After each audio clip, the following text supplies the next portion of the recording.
Study IQ IAS, अब तैयारी हुई affordable. All right. Good afternoon, everyone. Welcome back to your channel Study IQ. My name is Udisha, and here I am with a very interesting session for all of you. आप लोगों ने एक book का नाम सुना होगा, बहुत सारे लोगों ने सुना होगा बिकॉज ये बहुत पॉपुलर है, ठीक है। और बुक पॉपुलर होने के साथ साथ बहुत यूजफुल है। यूजफुल होने के साथ साथ it is very interesting. It is, I think, the most interesting take on vocabulary, English vocabulary. Now everyone, we'll start with this word today. ये जो तुम्हारा word यहाँ पर लिखा हुआ है, इसका जो mispronunciation होता है, that is vocabulary, vocabulary, vocabulary और vocabulary से उठिए और vocabulary पर जाइए। vocab तुम्हारा जो emphasis है वो इस पार्ट पर पड़ेगा, इस पर नहीं। vocabulary नहीं है, वो vocabulary नहीं है, it is vocabulary, ठीक है। and this bu sounds like bu, so it is vocabulary. And when you are trying to learn new words, mug up their meanings, you must also focus on the pronunciation part of it. आप कितने भी बड़े सुंदर decorative words learn कर लीजिए, पर अगर आप उनका उच्चारण अच्छा नहीं करेंगे तो वो अच्छे साउंड नहीं करेंगे। बहुत ही सिंपल पॉइंट है। आज का सेशन बिल्कुल ब्रीफ रखेंगे। आपको ये बताते हैं कि ये बुक अच्छी है और इससे आप कई तरीकों से सीखते हैं।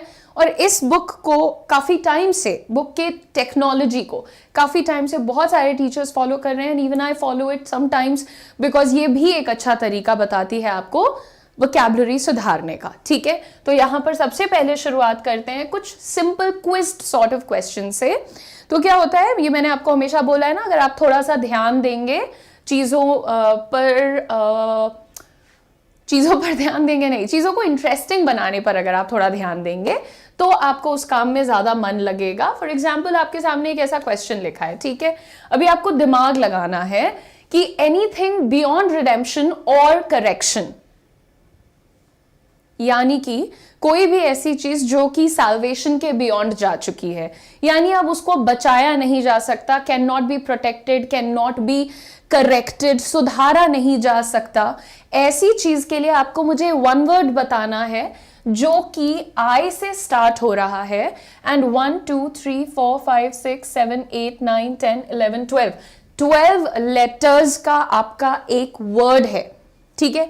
टेक अ गेस एवरीबडी, कौन सा वर्ड हो सकता है ये? कोई भी ऐसी चीज जिसको सुधारा नहीं जा सकता या बर्बाद होने से बचाया नहीं जा सकता, उसके लिए हम यूज करते हैं, ठीक है। To talk about negative things, mistakes, to talk about criminals, liars, we use this word quite often. Politics, politics is the word. No, it starts with an I, ठीक है। ये आई से शुरू हो रहा है and as I just counted 12 letters का एक वर्ड है। इनकारनेशन इनकारनेशन नहीं है, that is a very different word. इनक्रिएटेबल, ओके। एफर्ट बहुत अच्छा है। जब हम किसी चीज को सुधार सकते हैं तो हम उसको कहते हैं कि करेक्ट कर दो, राइट। ये इस पार्ट पर ध्यान दीजिए, CORR पर ध्यान दीजिए। और आपका जो प्रीफिक्स होता है इन, जैसे आप कहते हैं इनकॉम्पिटेंट, जैसे आप कहते हैं इनकरेक्ट, वैसे ही आपके सामने एक वर्ड यहां पर आएगा incorrigible. What is the pronunciation? Incorrigible. Oh my God, he's an incorrigible defaulter. यानी कि वो बार बार गलतियां करने वाला और जिसे अब नहीं सुधारा जा सकता वैसा इंसान हो चुका है। He is an incorrigible defaulter. She's an incorrigible liar. He is an incorrigible cheater. So again, this is used for really bad things. This has a negative connotation to it. ये एक negative word है जो कि आप use कर सकते हैं ऐसी चीजों के लिए जिनमें सुधार का अब कोई भी चांस नहीं है। Moving on to the next one, showing great skill, something which is quintessential, which is almost perfect. कोई चीज जो बिल्कुल अल्टीमेट है, उसके लिए एक वर्ड यहां पर है। इट स्टार्ट्स विद अ सी, ये सी से शुरू हो रहा है और ये आप अच्छे बुरे कैसे भी चीज के साथ लगा सकते हैं। और इस वर्ड के दो मीनिंग्स होते हैं and this is a 10 letter word. Everybody take a guess. गलत बोलिए, सही बोलिए. Try to get involved with this, है ना. आपको ये एक्टिविटीज खुद करनी चाहिए. अच्छा, नरेश ने बिल्कुल सही आंसर दिया था. डेली लाइफ ने भी सही आंसर दिया था फॉर दैट मैटर. करेजियस. बेटा करेज का क्या मतलब होता है? बहादुरी, हिम्मत. सो करेजियस उससे रिलेटेड है. करेजियस किसको बोलते हैं? जो हिम्मती होता है. Courage is a noun, courageous is an adjective. ये 10 लेटर का वर्ड है और एक मेरे होनहार व्यूअर ने बोला है cute. This is a very cute word. Sonali Chaudhary, beautiful answer, lovely. The word is consummate. What is the word? Consummate. Please इसको कॉन्ज्यूमेट ही बोलिएगा, कॉन्ज्यूमेट मत बोलिएगा, क्योंकि जब आप कॉन्ज्यूमेट बोलते हैं तो ये मेटिंग के सेंस में चला जाता है. इस वर्ड के दो मीनिंग्स होते हैं.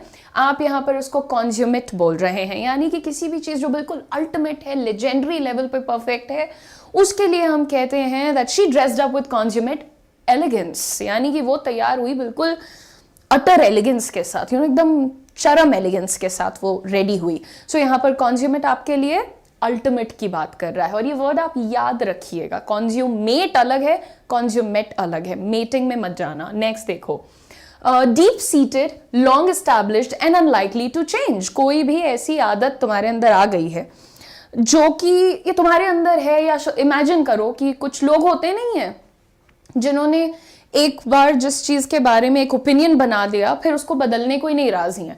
नहीं, मेरी नजर में लड़कियों का घर से बाहर जाके काम करना गलत है, और 60 70 साल 80 साल 90 साल निकाल दिए पर आज भी गलत ही माने बैठे हैं. उनको कुछ उसमें सुधार नहीं दिख रहा है. तो ऐसी जो एक थॉट होता है या ऐसा जो एक बिहेवियर होता है जो कुछ एस्टैब्लिश्ड पैटर्न पे बिल्कुल स्टक हो जाता है, उसके लिए वर्ड है आपका, and this also starts with an I. ये भी एक 10 लेटर का वर्ड है आपका, right, if I am not mistaken. 3 6 9 1 10. या निखिल शर्मा, क्या करोगे बेटा? Just focus on the class ना.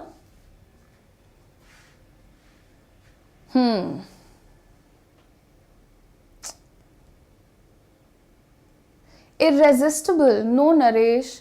Irreplaceable, no. इररिप्लेसेबल तो लेटर्स में भी ज्यादा है बडी.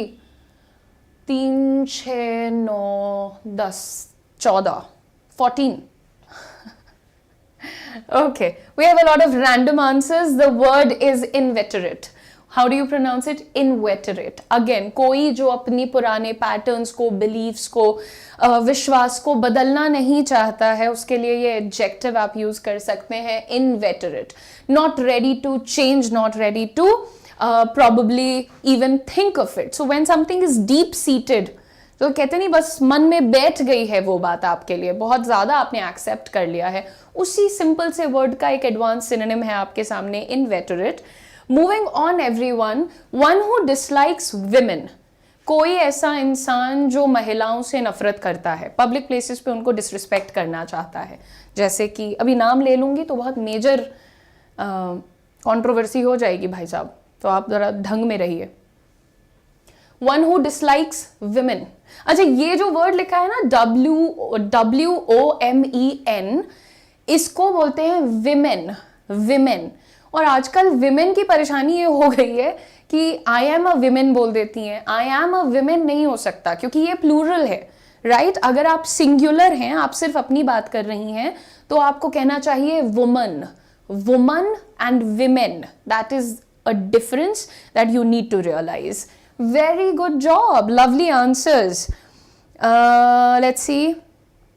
Arihant and Sharanu and Prajwal. Very good, everybody. The person who dislikes women is called a misogynist. Misogynist. इसमें आपको दो वर्ड्स पे ध्यान देना है, मीजो एंड जिनिस्ट पे. मीजो जो होता है वो तुम्हारे ग्रीक रूट वर्ड मिजियन से आता है. उसका अर्थ होता है टू हेट, और ये सारी चीजें इस किताब में समझाई गई हैं, राइट। और तुम्हारा जो यहाँ पर जिनिस्ट लिखा हुआ है ये बेसिकली गायनी, वो भी एक ग्रीक रूट वर्ड है, वहां से निकलता है। तो जब भी तुम GYNY देखोगे, जैसे पॉलीगाइनी यानी मल्टीपल वाइफ्स रखना, या फिर गायनेकोलॉजिस्ट, फीमेल डिजीजेस की जो स्पेशलिस्ट डॉक्टर होती हैं, that's a gynaecologist. Similarly misogynist, अब यहाँ पर प्रोनाउंसिएशन बदल गया है बट वर्ड वही है। Moving on, let's see, pathologically self interested. देखो लॉजी जो तुम्हारा वर्ड होता है ये किसी भी चीज की स्टडी के बारे में बात करता है, ecology, biology, pathology, like that. Okay, ये तो आपने सुना भी होगा। अब पैथोलॉजी का समझ लीजिए, पैथो जो वर्ड है ये तुम्हारा ग्रीक रूट वर्ड है। फिर से इसका मतलब होता है रिलेटेड टू और ऑफ डिजीजेस, ठीक है। पैथोलॉजिकली यानी इन अ मैनर ऑफ डिजीज, एक बीमारी की तरह अगर कोई सेल्फ इंटरेस्टेड हो जाए, सिर्फ अपना सोचे, अपने बारे में सोचे, तो उसे क्या कहते हैं? What is the word? No, see, narcissist is a person who thinks I am the best, जिसको मतलब कोई भी ये नहीं कन्विंस कर सकता कि तुम्हारे अंदर कोई कमी है, right? That is a narcissist. But when we talk about a self-interested person, अगर नाव डूब रही होगी तो वो अपने दोस्त को ढकेल देंगे और खुद को बचा लेंगे। आग लग रही होगी तो खुद को बचाएंगे, बाकी सबको मरने देंगे। That kind of self interest, सिर्फ अपना फायदा देखना, अपना सोचना। सो बीमारी की तरह से जब कोई इतना सेल्फ इंटरेस्टेड हो जाता है तो उसके लिए हमारा वर्ड होता है, सरप्राइजिंगली एक भी करेक्ट आंसर नहीं है। द करेक्ट वर्ड इज ईगोमेनियक, ठीक है। Ego is about self, I, me, myself, ठीक है। And mania is some kind of, let us say, an obsession. You're talking about an obsession here, ठीक है। तो खुद के प्रति तुम्हें अगर कोई ऑब्सेशन हो जाए तो उसके लिए तुम ये वर्ड यूज कर सकते हो। Next we have shockingly bad, and इसका जो आंसर है उसका ऑलमोस्ट 16th सेंचुरी तक मीनिंग ही कुछ और था। You know, I'll tell you, there are a lot of such words जो अब abusive consider किए जाते हैं और पहले बेचारों का मीनिंग ही कुछ और था। तो किस्मत कभी भी बदल सकती है दोस्त। Anyway, shockingly bad, like outstandingly bad, उसका कौन सा वर्ड हो सकता है? Appalling का सिर्फ एक मतलब होता है shocking. Now it is not necessarily bad, not necessarily bad. लोग सवाल पूछते हैं और लोग उन सवालों का जवाब भी देते हैं, like this is sweet of you. खैर चलो, ओके। एनीवे, सो इसके लिए यहां पर आपको बता देते हैं एक वर्ड विच इज एग्रीजियस। एक और चीज यहां पर देखिए कि ये जो हमने आई लिखा है, this has to be an E, ठीक है। लेकिन यही वर्ड जो कि आपके लैटिन रूट से आता है, which is written like this, और उसमें इसका मतलब होता था आउटस्टैंडिंग, एक्स्ट्रा ऑर्डिनरी, ठीक है। 16th सेंचुरी तक ये वर्ड कितना पॉजिटिव था। मान लो तुम्हें कोई कहता था यू आर एग्रीजियस, तो इसका मतलब होता था कि तुम एक्स्ट्रॉर्डिनरी हो, तुम आउटस्टैंडिंग हो, क्योंकि इसमें जो तुम्हारा वर्ड है e g., this was taken as ex यानी out, and greg which means a flock और अ ग्रुप। सो जब एक ग्रुप से बाहर, ग्रुप से ऊपर के सेंस में लिया जाता था। बट अंग्रेजी तक आते आते इस वर्ड का मतलब हो गया कि बहुत ही आश्चर्यजनक तरीके से बर्बाद या खराब या बुरा, ठीक है। नेक्स्ट देखते हैं यहां पर विदाउट कॉन्शियंस। ये इजी है। somebody without conscience, somebody who's kind of, you know, absolutely cold, does not think twice before doing something bad, उसको क्या कहते हैं? यहां कॉन्शियंस लिखा हुआ है, तो कॉन्सेंशिया was the word जहां से ये निकला है, Latin word again. Conscientia is with knowledge. Con is with and science is also knowledge. With knowledge. तो जब knowledge है, ज्ञान है, awareness है, तो क्या कहा जाता है कि conscience है ना? अक्ल है, बुद्धि है, विवेक है। जब कोई चीज without conscience हो जाएगी तो आप उसको बोलिएगा unconscionable. अनकॉन्शनेबल, जिसको कोई सेंस नहीं हो, ज्ञान नहीं हो, चीजों के प्रति जानकारी नहीं हो, या फिर अपनी जिम्मेदारियों के प्रति लैक ऑफ अवेयरनेस हो। अनकॉन्शनेबल, अनकॉन्शियस, ठीक है। चलो, अब जितने भी लोग यहाँ पर बैठे हुए हैं, 2 मिनट आपका वक्त लूंगी पहले यहाँ पर कुछ चीजें जानने के लिए, उसके बाद आगे बढ़ेंगे सेशन में। ये आपका बैच है स्किलिंग 2.0। इस बैच के अंदर हम आपको सिखाने वाले हैं सबसे पहले स्पोकन इंग्लिश। स्पोकन इंग्लिश के अंदर जितनी रिक्वायर्ड है उतनी ग्रामर, खूब सारी वोकैबुलरी, ढेर सारी पब्लिक स्पीकिंग की practice, and along with that everyone, we're also going to work on your body language, we're also going to work on your corporate communication. अगर आप किसी ऑफिस में काम करते हैं और आप अक्सर अपने आप को लोगों से दूर, अलग, छुपते छिपाते, नज़र बचाते पाते हैं क्योंकि आपको बात करने में ऑकवर्डनेस होती है, आपको ऐसा लगता है कि अरे क्या ज़रूरत है बोलने की, अभी कोई जज कर लेगा, आई माइट बी मिसअंडरस्टूड। तो ऐसी चीज़ों से ऊपर उठने के लिए I think you should definitely give this batch a chance. इस बैच का लिंक हमने आपके चैट बॉक्स में पिन कर दिया है, उस पर क्लिक करिए और आप अपना कोड याद रखिए UM Live। This code gets you maximum discount और आफ्टर डिस्काउंट आपको इस बैच का प्राइस मिलेगा 999 रुपीज़। ऑल्सो बैच बहुत जल्द शुरू होने वाला है, so don't waste your time, फटाफट से एनरोल करा लीजिए। आगे बढ़ते हैं गाइज और अब बात करेंगे थोड़े से पॉपुलर इंग्लिश रूट्स के बारे में। हमारे पास बहुत सारे ऐसे वर्ड्स होते हैं जैसे मिसोजिनिस्ट, मिसैंड्री, मिसोगेमिस्ट, ऐसे बहुत सारे वर्ड्स होते हैं जैसे मिसेंथ्रोप, राइट। सो मिस जो आपका वर्ड लगा होता है वो इस रूट से आता है, which is a Greek word. Misein जो है, विच मेरा प्रोनाउंसिएशन डेफिनेटली फ्लॉड हो सकता है क्योंकि ये एक ग्रीक वर्ड है, ठीक है। अब इसका अर्थ होता था टू हेट, नफरत की ये बात करता था। तो अभी जब आप कभी भी कोई भी ऐसा वर्ड देखेंगे जिसमें MIS इन द बिगिनिंग लग रहा है तो दो चीजें आप समझ सकते हैं, एक that this is talking about something negative और this might be talking about a hatred sort of a situation.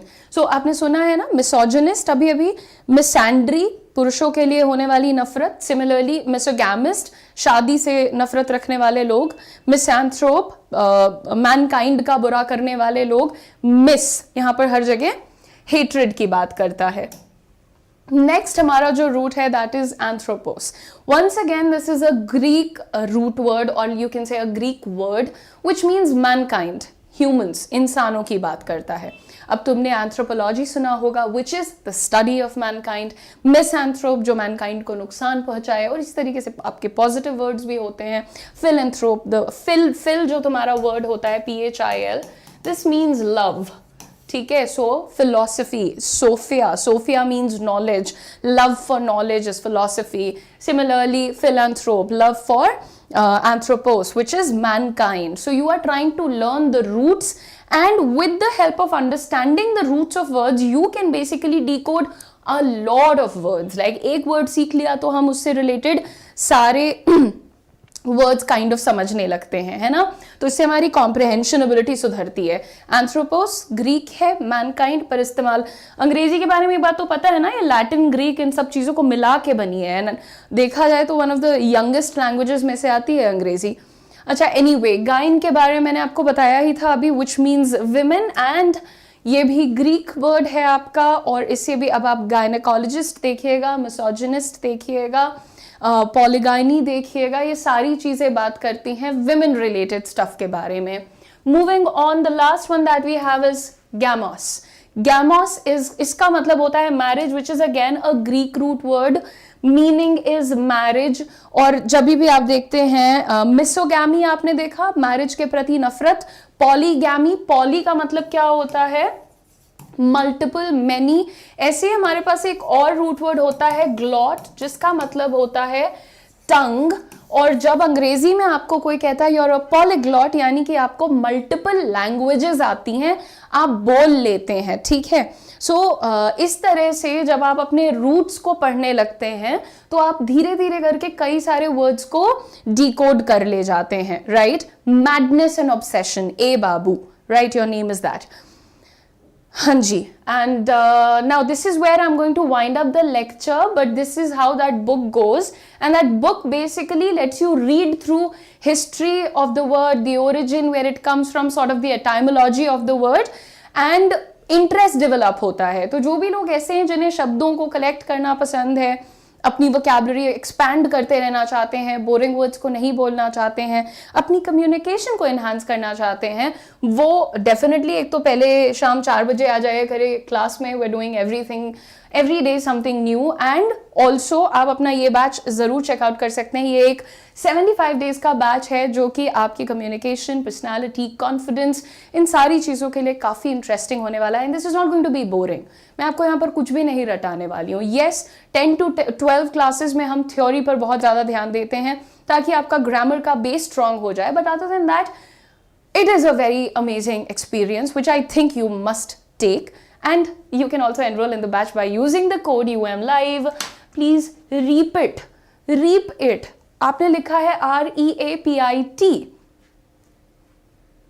As you sow, so shall you reap. जैसा बोगे वैसा काटोगे. So REAP is reaping, which is फसल को काटना. ठीक है, repeat की spelling होती है REPEAT. तो सीखिए, ये भी सीख सकते हैं आप क्लासेस में आकर के। और जितने लोगों को ये शौक है कि मैं बातों को दोहराती रहूं, रिपीट करती रहूं, मज़े की बात ये है कि YouTube पर ये क्लास आपको रोज़ मिलती है, तो आप रोज़ रिपीट कर करके देख सकते हैं। ठीक है, जाने से पहले चैनल को सब्सक्राइब कर लीजिएगा, बैच को ज़रूर चेकआउट कर लीजिएगा, स्टडी प्लान चेकआउट कर लीजिएगा। उम्मीद करती हूँ कि आप पेड क्लासेस में आएंगे और मैं आपसे वहाँ मिलूंगी। See you tomorrow, same time, same place. Bye bye. Study IQ IAS, अब तैयारी हुई अफोर्डेबल।